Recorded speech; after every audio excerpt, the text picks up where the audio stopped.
Readings libraries using the Schools Union Catalog database. This is John with Opal's Library Systems, and in this tutorial I will be receiving back an item that a library had sent out to a borrowing library.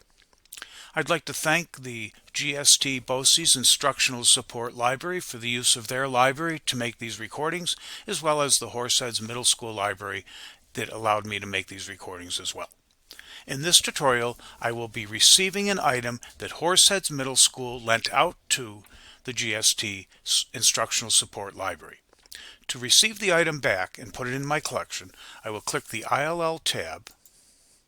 I will be clicking Responses. In other words, I'm responding to an item that was lent out to another library, and I'm responding to that as it was returned.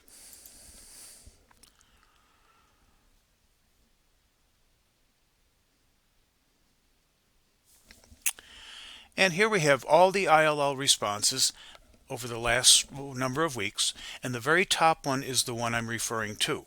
We see the ILL ID, which is important to use through the ILL process, the title, call number, author. The requester was the GST School Library System Instructional Support Library. It was requested on February 7th, 2022. The expiry is if the book that was requested wouldn't get there in time, and it wouldn't be needed after the 28th. In this case, that did not happen. Finally, the status is returned by requester. So my final step after loaning the item out to another library is to receive it back. I'm going to click the ILL ID, and the screen will open up with all the information: the ILL ID, the title, the author, the call number, the requester. Just one note: the borrower.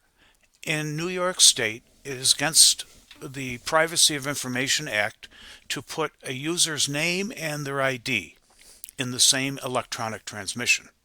In other words, a student at the GST Instructional Support Library, or a faculty member, administrator, you can put their name in so that when the book comes to you from the lending library, you know who to give it to.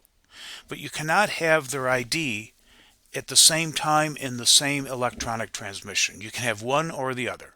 So in this case, you'll see the name John S., but no ID. Okay.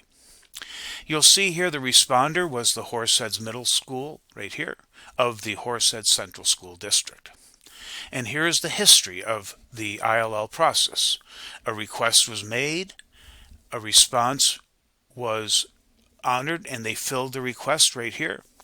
And then the requester, i.e. the GST Instructional Support Library, sent the item back, and now I am going to receive it. You'll see here, again, the status is returned and in transit. I have just received the item, and it's really quite simple to receive it just by simply clicking Receive and going through that process. Print for shelf lookup. Maybe I borrowed 20 books and they all came from the Horseheads Middle School Library or whatever. You can always print the report of all the call numbers, author, and title as needed. In this case, I'm receiving the book, so I really don't need a packing slip.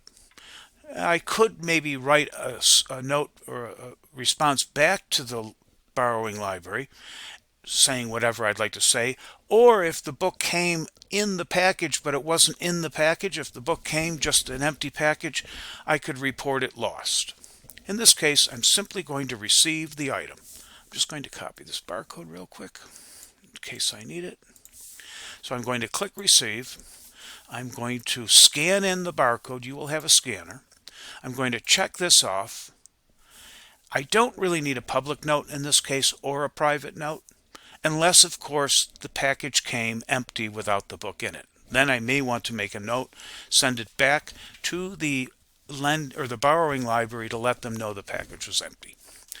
I simply click OK, and now you'll see that the status has changed from in transit to received.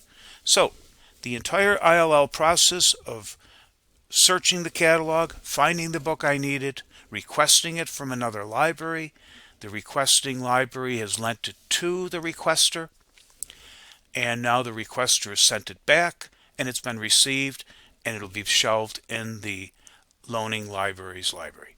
Thank you very much.